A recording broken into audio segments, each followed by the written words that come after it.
দুজন মিলে উঠানো হচ্ছে, এই যে প্রজেক্ট দুজন মিলে একজন করে আনা হচ্ছে। এই যে দেখতে পাচ্ছেন 1500 কর্মকর্তাকে ট্রাইব্যুনাল থেকে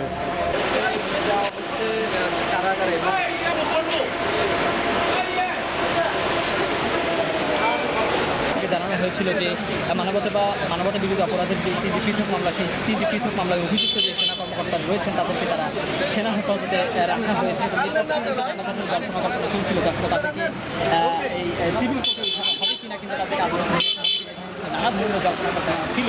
তবে সেই সকল জল্পনা কল্পনার অবসান ঘটিয়ে আজ ঠিক তড়িঘড়ি করে কিন্তু সকালবেলায় এই 15 সেনা কর্মকর্তাকে আন্তর্জাতিক অপরাধ ট্রাইব্যুনালে উঠানো হয় এবং ঠিক 8:30টায় কিন্তু আন্তর্জাতিক অপরাধ ট্রাইব্যুনাল একের বিচারক যারা ছিলেন তারা কিন্তু এই 15 সেনা কর্মকর্তাকে কারাগারে পাশে নির্দেশ দিয়েছিলেন।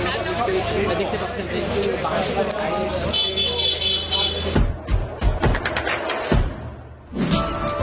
দেশে দেশে সবার সাথে দ্য নিউজ।